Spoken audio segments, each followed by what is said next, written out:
Welcome to Tech Talk here on Mardi Gras. Today is Fat Tuesday. So, sorry.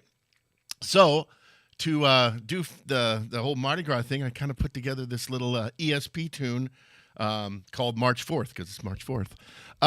So, before I get started, I'll go through and I'll talk about a few things here. But let me go to my presenter view, and I want to introduce our group here today. As always, joining me from Germany is Hans-Peter Hinkel. Hello, Hape. How's it going? Blake. Great tune. So great. Yeah, awesome. Oh, thanks a lot. It was fun. I just kind of threw it together, and because I wanted to give something for our guest, our special guest here to show off E.S.P as well. And our special guest is the Steinberg guru, the person that all the artists go to. Trust me, he's got a lot of great stories. Greg Ondo is here. All right. Hello, Greg. Good to see you guys. Thanks for having me. Hi, It's great to Greg. have to Good be to see doing our you. live streams together finally. So Yeah, what an honor. yeah, And I guess I just saw something the other day. Is it 20 years? 20 years with what Yamaha you're- on Friday. With Yamaha. So, yeah. But Yeah. like And all in 33 with Steinberg, it's It'll be a long 33 in time. April. So yeah. Awesome. Yes. So Greg is, I've known Greg for 20 years too, since he came on board with Yamaha. He's one of the best guys in the company that I know, and I'm just so happy that you could join us.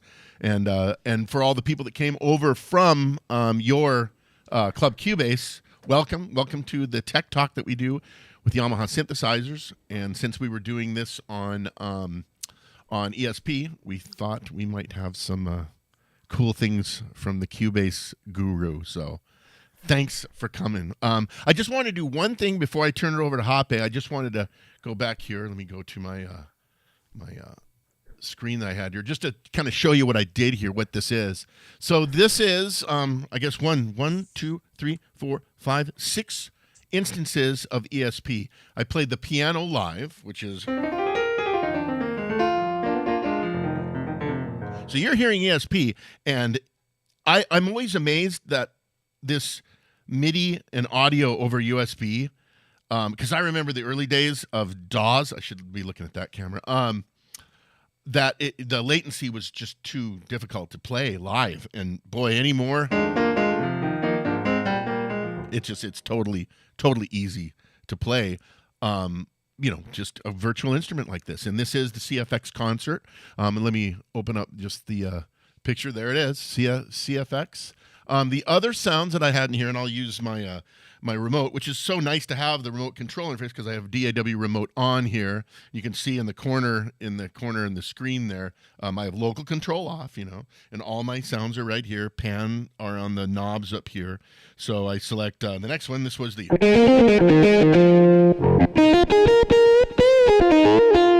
This 59 combo is the name of this guitar. It's the one that I use. Oops, not Clean Fingers. It's this one here. There it is. So I wanted to show one thing that I did here that I wanted to talk about. When you have these instances of ESP, it brings in each instance, and each performance brings in a lot of effects, right? It has insertion effects, and it also has system effects. So let's say you wanted a common reverb for all of your tracks. What I did here, I went over into the settings here, and just like the settings on Montage and on the hardware, you can bypass the system effects. And I did it just for this one track, just to show you how this is done. And then what I did was, in the actual channel track for the VST, which is right here, I put Ascend in, I put Revelation in there, which is Cubase is one of the great reverbs in Cubase. So if I wanted to do that, I could just put Ascend on each of my channels here, and I could have a common reverb for everybody or whatever. Just to put that in there as just a tip, a trick, whatever. There it is. The other sounds that I have in here, this Clean Fingers guitar. Of course, the assignable switches have the little harmonics, which is cool. And of course, the key offs. Again, Montage sounds, same Montage M sounds in this ESP. Here I had a acoustic bass. Then I had the drum kit here. And then, of course, the organ. And I have my FC7 down here somewhere. I pushed it aside. There it is. With the VCM So those are my tracks that I had in this song here that I performed, just to let you know what you heard. That's it. That's all I got on this. And again, all of this, multiple instances, 6 multiple instances of ESP, and then I added that little revelation in there if I wanted to maybe do some more stuff later on. But that's what I wanted to show on my my piece here, and I will turn it over to Hape here, and he's going to show you some other cool things, signable knobs and so on. Take it away, Hape. Thanks, Blake. Yeah, that was really great. What I'd like to talk about real quick is that we can use the controllers like the faders and the assignable knobs from the instrument to control ESP inside Cubase. And I prepared this project here, so I just loaded, I went simple, I didn't do it with multiple instances, but I just loaded a single instance of ESP and multi-part performance called Space Night. It's a preset performance that I created. And then I created these 4 tracks. Of course, the first one is the instrument track that hosts ESP. And I also use it for the MIDI data for track 1 and channel 1. And then I created 3 other just MIDI channels or MIDI tracks. And these are all tracks are receiving MIDI from Montage M and sending on their channels like channel 2, channel 3, channel 4. And on my instrument, I loaded the Performance CFX Concert. It's a single part performance. And like Greg already mentioned, under normal conditions, we would use the local off switch. So I could go to this, that screen, and I can turn local off to just send MIDI from the instrument to ESP. But I wanted to show you a different way, because in this case we have a single part performance and we have a new feature which is called external part. We can turn each of the parts that is in a performance from an internal part to an external part, and it's as easy as double tapping the part select button like this, and then the part changes to external part. This means that it no longer sends data from the keyboard to the internal engine, but only to ESP or to whatever you connect via MIDI. And this is a cool thing, because when I use these external part, I can use all the controllers to control ESP, and that's what I want to show real quick. I'm now going to record just a few chords, and then we go from there.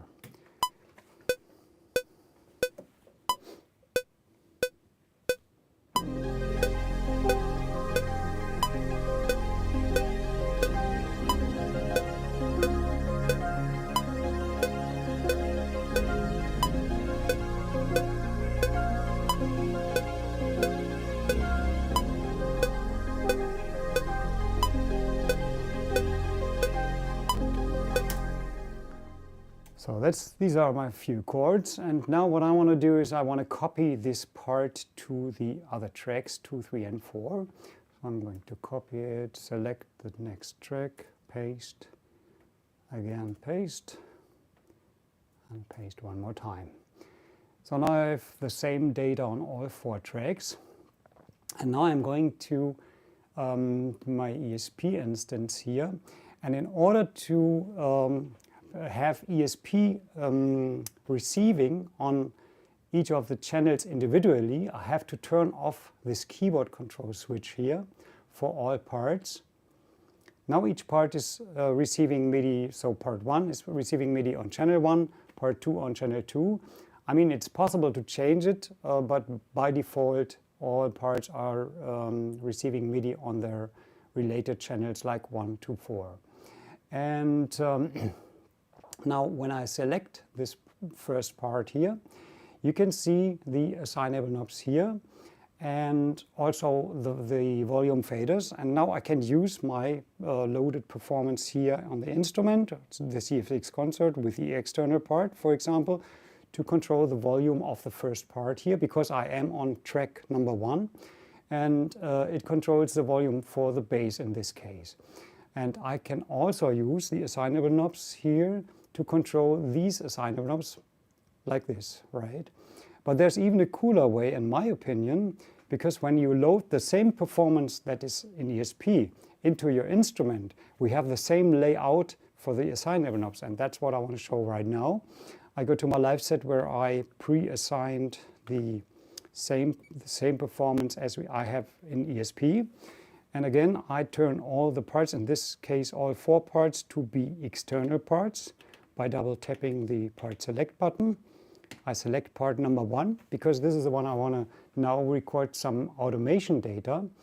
And now I can start recording again, and I record some automation data to my track number 1 right now. So I start with a volume of 0 and then we start.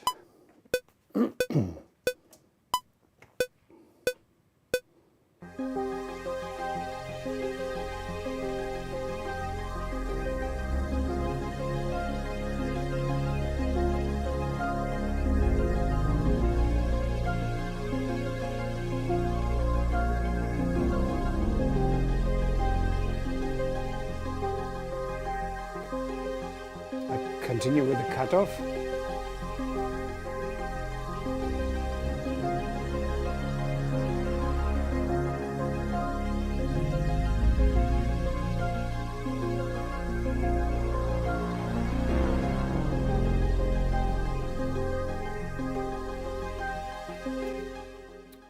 And just for this example, I do it again for part number 2.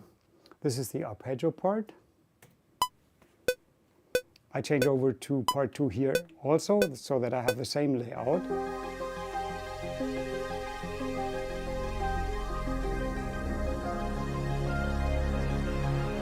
You can see it moving here, right?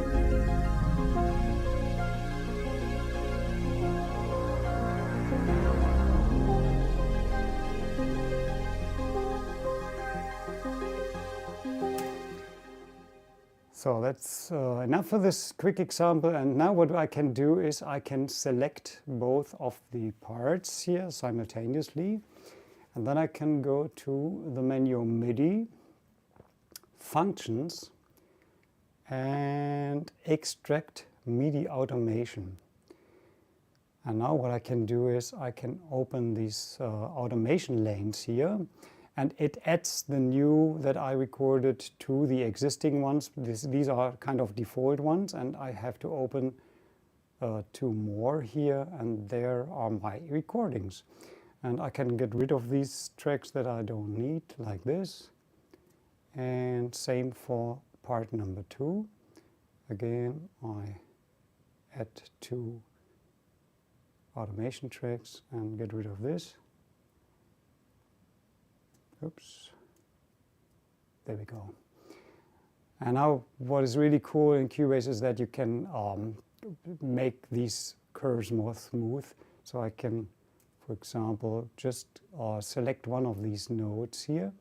And then I can use my arrow to go from node to node. And I can also delete the nodes just by pressing backspace or something like that. And can do it like this. So this high one I want to leave.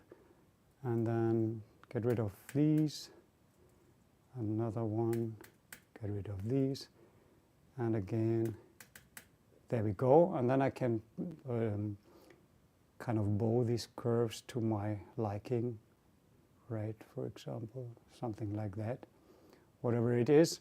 You can also select multiple nodes at the same time, and then it's a bit tricky here in my situation to do it, because my keyboard is on the right side, and then you can move them together or whatever. So this is really a cool feature, and this way you can, as mentioned, you can control your assignable knobs from the hardware to the software version of Montage M, and then you can tweak your data. You can basically you can automate up to 8 assignable knobs per part. And also, of course, the super knob and the volume faders like shown.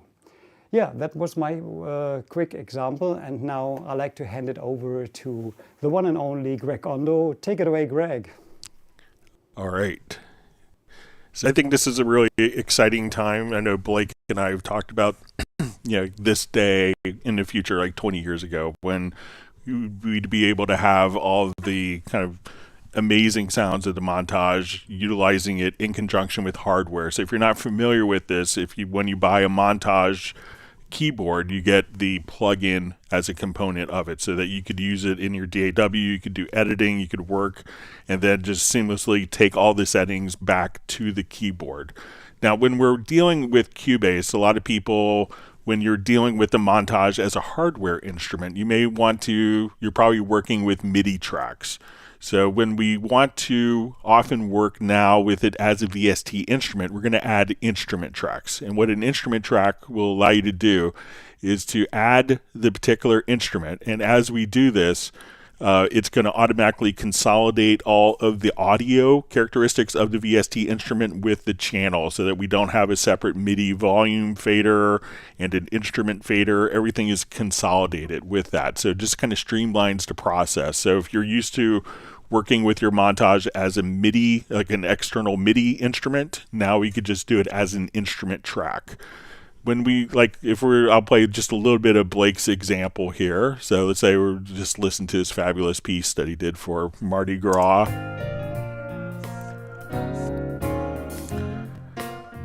So let's say I want to take Blake's performance here and just do something like things that we could do in Cubase that are just really great for working with other musicians. So I just kind of created a blank piano part here, just almost like container part. And I have a chord track, so I'm just going to take Blake's part and drag the piano to the chord track. And we could now just come over here. I'm going to look at our piano part, and we can see that it's done an analysis of all the chords. And we'll come right over here and open up in the score editor.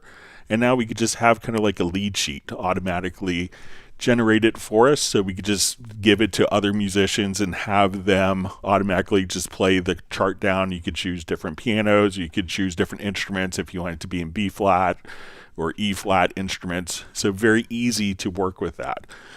Now, as Blake had mentioned and showed, when we want to incorporate like the effects of what we're going to be doing on a saxophone part, a vocal, we want to be able to kind of split those different effects and do the processing. When we do processing for the audio in Cubase, we could come over. So let's say we want to look at this particular part here, and we'll solo the piano. So when I click on the edit channel settings here, if I wanted to apply EQ, and if we know kind of what the key of the song is, so let's say we're in F, I think I could just come over here and say I want to emphasize like F5 as my EQ frequency. And I could just type the note name in, and that will automatically set the frequency. But once we have our effects here, like I have this going now to a reverence, and this is a convolution reverb. So this is actually going to allow us to have a reverb that is going to be able to take different environments, like different acoustic environments. So if we say, okay, I want this to be like a small jazz club or an Austrian concert hall, you could load in impulses. And this way we could have the same reverb going across all of our different tracks, whether they're going to be in the Montage or directly for your vocal, for a saxophone, for audio tracks. So we could have that same kind of homogeneous sound as we're working. Now, as we want to come over, let's take a look at just some of the processing capabilities that we have. So when we're dealing with an instrument track, every instrument track can have up to 16 different inserts. They could all be pre or post fader. Every single instrument, every instrument track, we could have a noise gate. We could look at different compression. So you say, I want a vintage compressor. I want it to have, let's say, an envelope shaper for drums. If we wanted to have magneto analog tape saturation, and we could just change these particular icons and just simply move the signal flow. And if I wanted these just channel strip to be coming before the particular inserts, I could just come over here and we could just swap the order of the channel strip and the inserts. So 16 inserts, we're going to have 6 different channel strips, and we could think of this almost like API 500 series, and 8 different effect sends.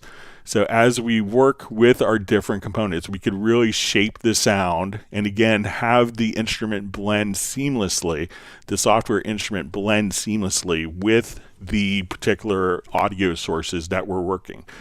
Now, many times we want to be able to take different sections of our MIDI from our virtual instrument and turn it into audio so that we could send it to someone as an MP3 file, or make a CD if we want to do that, or upload it to streaming services. So when we want to do that, we could do several different approaches. One is we could do what's called a render in place. So I could take just a small section here. We could go to render in place. I could do this for multiple events or a single event, and I will just come over and say, let's go to our render settings. So we could take any audio or MIDI, our virtual instrument, and we could say, I want it to be dry with no effects. We could say the channel settings, which would be the EQ, the inserts, or if I want to include like the different send effects, like the reverence reverb, I can now just come over here, I just select a small section, and we could just take that one particular event, or you take the entire event and just render it to audio instantly. Now, when we're dealing with like our large format film composers, the approach that they would often take is to do kind of like a batch export. So we could do that for all of our tracks. But our film composer clients, when they're working with large projects, will come over and do an export audio mixdown. And there's something called a batch export. So I could take all of my particular events here and just select them.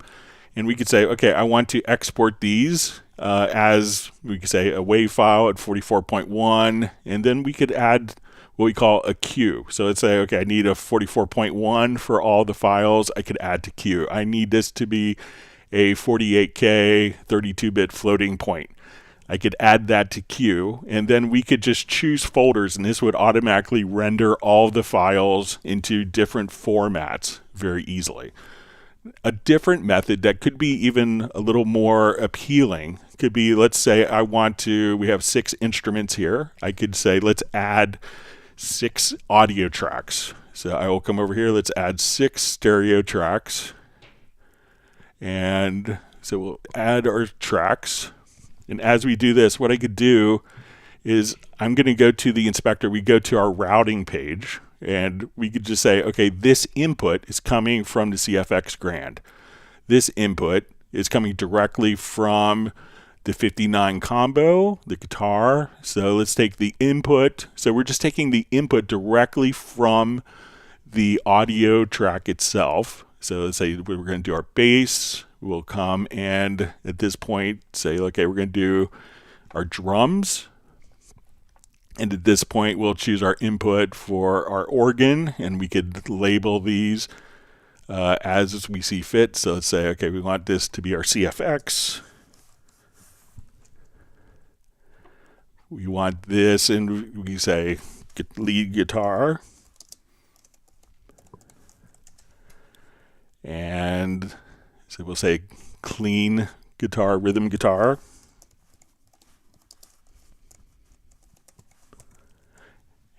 And as we want to come over here, we'll choose, okay, this will be our bass. And we'll say drums. So once we kind of do this routing, then we can, and we'll finish with organ. So I could select all these tracks, and as I hit play, and we could actually sequence and record the audio at the same time. So as I hit play and just record and enable those tracks, we could just automatically capture in real time all of the audio output.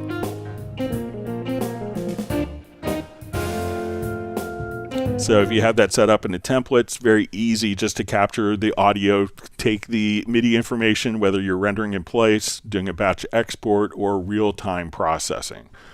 Now, the one thing that was really interesting, as a lot of people on the Club Cubase live stream know, I just got a new computer, and one of the things I wanted to test was how far can I go with the E.S.P.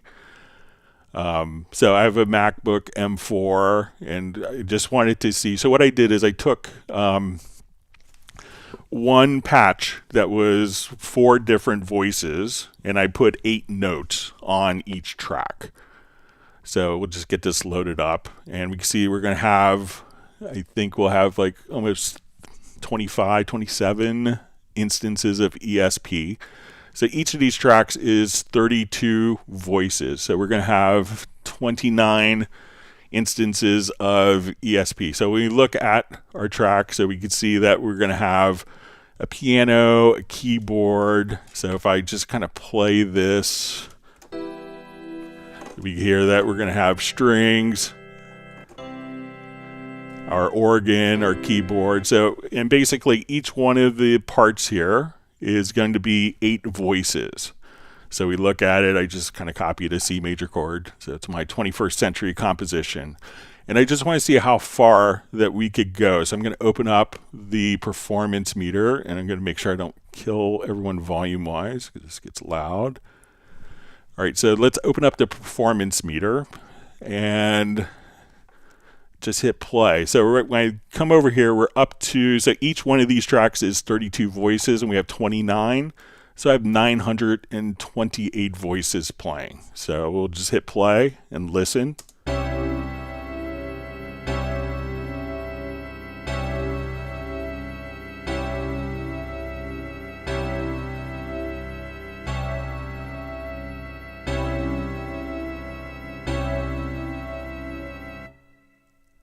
So as you can see, we could play back up to almost, 928 voices with the Montage E.S.P on a laptop computer. And I think that's just a great testament of what we could do now with kind of technology. And now all the changes that I make in my Montage ES, I could just transfer it directly from my project.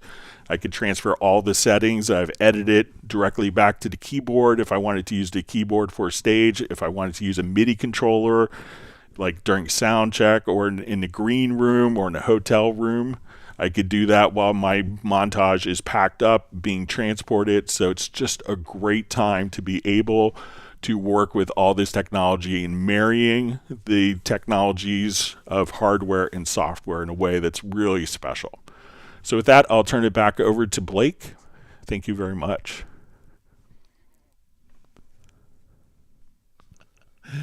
Let's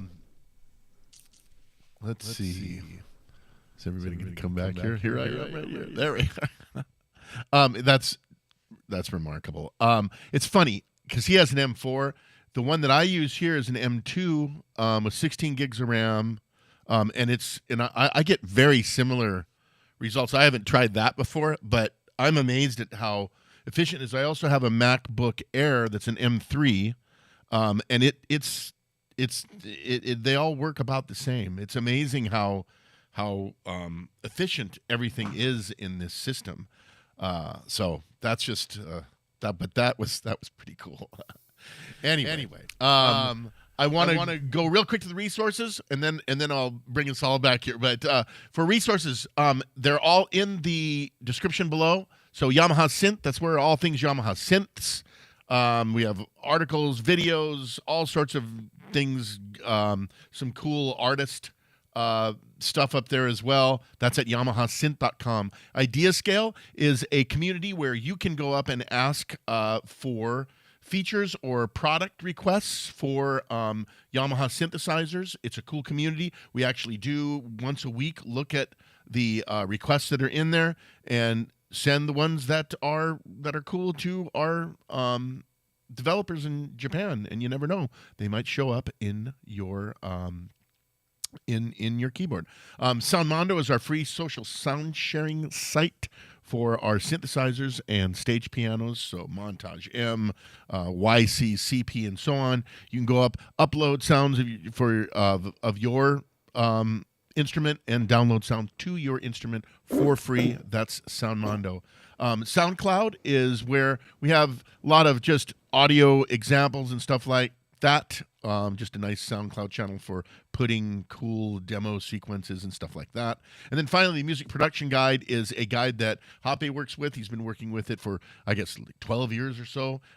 There's usually every quarter, there's a new music production guide. They're very cool. Lots of cool tips and tricks for Yamaha synths. That's the music production guide. Again, all the links are in the description of this video below. Okay, now everybody back. No, that was great. That was just the that was the a whole great stress 900 test. voice was very cool. Yeah, I'm just amazed. And there's a few people that, just to be clear about this, yes, everything that's in Montage M, in the hardware and the software, it's the same content. It's a virtual version of the Montage that comes with the Montage M. It is not a standalone product. You have to buy the hardware Montage M to get the plugin. But the cool thing about the plugin, here's a great instance of how I love using it. I have a CK61. CKs are lightweight. They have built-in speakers. They have USB audio and MIDI. It is really cool to be able to go into a hotel room like I did at NAMM this year and have a CK in there and work with the stuff that I want to do on Montage M and be able to do that all with the CK. And the cool thing about the CK is because it has built-in speakers, that's also the audio device. That's also what's sounding the Montage M VST through those speakers. It's a really cool way to use this instrument. Or if you're on tour with a band and you don't want to take your big Montage M8X into the hotel room with you or into a rehearsal, you can take a little reface keyboard and use that and play the Montage sounds or whatever. That is what's cool about this this system. That and the synchronization between the hardware and the software. So that's all I wanted to say. I saw some questions over there and some comments, and I think the point was made. So, anything else? Oh, Roland, Roland Cairns there, awesome. Say, and by the way, happy Mardi Gras, Roland. That's why I did the whole tune because hey, Roland, good to see you. Because of the of the Mardi Gras thing. He's from Louisiana, so I should go to this thing here. Hoppe, anything? Any thoughts? No, that was a great presentation. I mean, the great stress test that Greg did. Really amazing with these 900 plus voices. It's yeah, should be enough for most people. Yeah, should I be think. sufficient for each and every situation. Yeah, and we can Very say cool. hi to Manuela and Joel. Thanks Yeah, for I did. I saw. joining Yeah, in. that's right. You guys too. Yeah. I just was watching it come by here, and now I saw Manuel and yeah, I see it now as I scroll down. And then I love. I always render my tracks. I've never actually done what you did there before, so I learned something that you can do it in real time as well. Yeah, it used to be you'd have to send it to a group and a group to an audio track, but a couple versions ago they just made it direct from instrument to audio track, so it's great. Yeah, I kind of like that in some ways better, especially if I'm critically listening to something and I want to really kind of experience the recording process in real time rather than render it and then see what happens. It's nice to be able to, watch that. But I hadn't seen that before. Very cool. So I think that's all that we have for today. Greg, that was awesome. Thank you so much for taking the That was so time. great. I'm so glad so many people from the Club Cubase live stream were able to make it over. So thanks for having me. It's a pleasure. I always love working with you guys. So it's great Absolutely. that we're able to do this. Yeah, Anyway. thanks for joining us. Thank you so much, and we'll see you next time. This is the final of the season. This is the season finale for Tech Talk, our 8th episode. We'll have season 6 will start next month, I think. I think that's when it is. But either way, we'll see you next time on the next episode of Tech Talk. Thank you so much, and have a great day. Yeah, thank you. Bye-bye. Bye. Cheers. Bye.